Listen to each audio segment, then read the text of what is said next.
네. 그리고 카메라 셔터. 자, 지금 국방부에서 지난 9일에 발견이 됐었죠. 강원도 인제 야산에서 발견된 소형 무인기에 대한 분석 내용을 지금 브리핑하고 있는데요. 그 내용을 좀 함께 들으셨습니다. 네. 자, 앞서서 이제 문상균 대변인이 말을 했는데요. 북한의 소형 무인기로 인제에서 발견된 무인기가 북한제다라는 것, 북한 것이다라는 것을 확인했다라고 얘기를 했어요. 예, 그렇습니다. 자, 이게 이제 비행 경로를 파악을 해보니까 북한에서 온 것이다 이렇게 확인을 한 거죠. 예, 그렇습니다. 이게 사실은 지난번 2014년에도 똑같은 방법으로 확인을 했습니다. 그러니까 2014년에 그 발견된 무인기가 일단 처음에 3개, 그다음에 나중에 또 1개가 더해서 총 4개가 발견되지 않았습니까? 네. 이때도 똑같이 이 안에 있는 그 프로그래밍들, 그러니까 보면은 이 비행기는 누가 멀리서 원격으로 실시간으로 조작하는 것이 아니라 자신이 프로그래밍된 경로에 따라서 비행을 하고 돌아가게 돼 있는 기종입니다. 그렇다면 그 프로그래밍에 접속을 한다면은 발진 장소와 그다음에 어느 시점부터 사진을 찍을지도 다 정해져 있기 때문에 그런 부분들을 알 수가 있는데 똑같은 방법으로 확인한 것이 아닌가 생각이 됩니다. 그리고 이제 그 기체 어떤 내용들, 부품들이 이전과 거의 동일한 부품들이 발견돼서 다만 이제 기체가 몸이 좀 커지고 그다음에 엔진이 좀 바뀌고 연료통이 늘어난 것 이외에는 사실상 거의 같다. 뭐 카메라만 좀 바뀌고요. 그래서 이런 부분들을 봤을 때도 아마도 그 과거에 그 사용했던 무인기들의 재료를 그대로 활용을 했을 가능성 이런 부분들도 같이 보여지고 있습니다. 네. 지금 계속해서 발표되고 있는 내용을 보더라도 3년 전에 백령도에서 그 추락했던 것과 지금 전체적인 게 비슷한 그런 상황인데 이 무인기가 경북 성주까지 내려왔다가 올라가는 과정에서 떨어지지 않았습니까? 예, 그렇습니다. 이 먼 거리를 왔다 갔다 하는 과정에서 우리가 이거를 포착할 수 있는 그런 상황은 안 되는 건가요? 능력이 전혀 없는 것은 아닙니다. 그러니까 예를 들어서 이 아무리 작은 물체라고 하더라도 레이더나 이런 걸로 잡히기는 잡힙니다. 사실 레이더라는 것은요 해석의 문제입니다. 그러니까 예를 들어서 새가 날아가는 것도 레이더에 다 잡힙니다. 근데 문제는 그것까지 새까지 만약에 잡게 될 경우에는 업무를 할 수 없겠죠. 그러다 보니까 대부분 프로그래밍을 통해서 새 정도 크기는 이거는 이거 항적으로 인식하지 말자 그렇게 돼 있는 겁니다. 문제는 저 정도 크기의 무인기가 예를 들어서 내려오는 모습을 보이면 어떻게 보이냐면 새가 새 몇 개가 이렇게 날아가는 새 떼가 비행하는 걸로 보이게 된다는 거죠. 중첩된 것으로 보는 거죠. 맞습니다. 그래서 그렇게 될 경우에는 레이더가 애초에 그 설정해 놓은 사전 값에 의해서 얘를 항공기로 인식 안 하게 된다는 겁니다. 그리고 이제 그러면 이거에 대한 대책이 전혀 없냐 하면 그렇지는 않은데 그래서 우리가 무인기 전용의 레이더를 별도로 만들고 개발을 하고 있는 것이 그래서 그런 것이고요.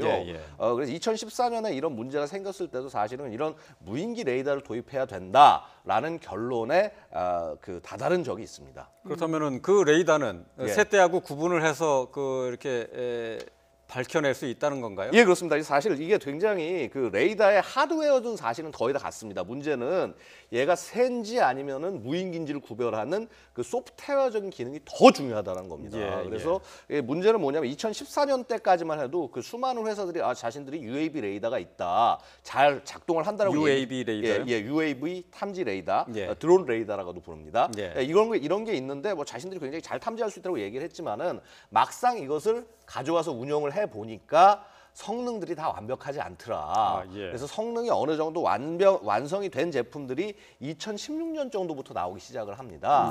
그래서 우리 같은 경우는 아마 2대 정도를 기존의 무인기 뭐 이스라엘이나 이런 회사에서 만드는 레이더를 들여왔던 걸로 알고 있는데 이 성능이 아직 뭐 충분히 그때만 해도 나오지 않았다라고 말씀드릴 수가 있고요. 결국은 얼만큼 이 사실 방금 말씀드렸지만 이 무인기에서 제일 중요한 거는 결국 프로그래밍입니다. 소프트웨어를 얼만큼 잘 만들어내냐 문제인데 이거는 전부 경험에 달려 있는 것이거든요. 그렇다면 이런 부분에 있어서 좀 노력이 좀 더 있어야 되는 것이 아니겠느냐. 무인기 레이더를 만드는 기술 말씀하시는 거죠? 예, 그렇습니다.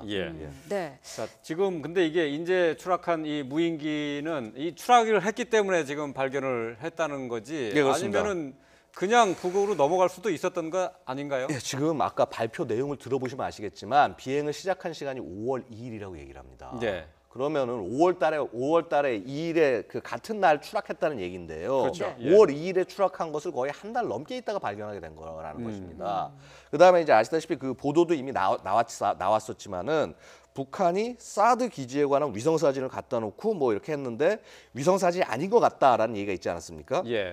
그게 이제 그 방송이 아마 북한에서 5월 8일쯤인가 이제 이따 정도 나갔던 걸로 알려지고 있는데 그러면 그게 뭐냐 하면은 이미 북한은 이 똑같은 경로로 다른 무인기를 보내서 사진을 찍어 가고 그다음에 성공했을 가능성이 충분히 있다라는 얘기가 되는 것이죠. 네. 왜냐하면 이게 제가 북한의 입장이라고 하더라도 저 그 무인기가 성능이 100% 검증된 것이 아니지 않습니까? 네. 그러면 최소한 2개, 3개 정도를 보내서 이게 제대로 회수가 되고 확인이 될 때까지는 운영할 수밖에 없다는 것입니다. 예. 자, 저희가 이제 화면을 통해서 지난 2014년에 백령도에서 발견된 무인기와 비교를 해드리고 있습니다. 자, 백령도에서 발견된 무인기보다 좀 더 날렵해지고 좀 더 글쎄요, 이제 이게 크기는 거의 비슷한 거죠? 예, 크기는 거의 사실 이제 전반적인 크기는 비슷한데 몸통이 조금 더 이렇게 커졌습니다. 몸통이 좀 커진 것이 왜 커졌냐면 아까도 얘기 나왔지만 연료통이 그 2배 이상 커졌다. 그 말은 이제 항속거리가 그만큼 많이 늘어났다는 얘기가 되는 것이고요. 그다음에 커진 그 덩치를 그 무게가 증가가 됐으니까 이것을 감당하기 위해서 조금 더 좋은 2기통 엔진을 장착을 했다. 이런 면이 차이라고 말씀드릴 수 있겠습니다. 네. 이 무인기에 대해서 사실 국민들도 걱정하는 부분이 지금은 사진을 찍어서 가는 그 정도지만 이게 공격용으로도 사용할 수 있지 않겠느냐라는 그런 우려 때문이거든요. 이미 북한은 공격용 무인기를 가지고 있습니다.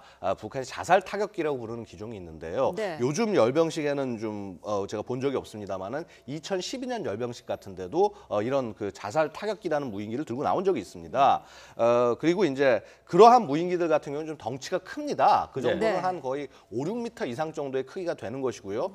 이런 것은 예를 들어서 우리의 레이더상에는 이 위협으로 인식이 됩니다. 근데 문제는 이런 소형 무인기, 그러니까 한 길이가 한 2m 정도 되는 이런 정도의 무인기 같은 경우는 사실은 탐지가 좀 어렵다라는 측면이 있고요. 결국은 이것이 공격용으로 사용됐을 때 위험하지 않겠냐라는 그런 질문입니다. 근데 여기에는 몇 가지 제한 요소가 있습니다. 왜냐하면 지금 보시다시피 연료를 잔뜩 집어넣고 해봐야 탑재할 수 있는 중량은 카메라 하나 정도의 중량밖에 되지 않습니다. 즉 2, 3kg 정도의 중량밖에 되지 않는다는 얘기입니다. 그럼 2, 3kg 정도의 중량으로 무언가를 공격을 한다. 그 안에 폭탄을 공격을 하는 것은 이거는 뭐라고 그럴까 피해가 줄어들 수밖에 없는 거고 아마도 이제 생물학 무기 같은 것들을 집어넣어서 공격하면 의미가 있지 않겠냐라고 얘기를 합니다. 솔직히 화학 무기를 쓰기에도 양이 충분하지가 않은 것이고요.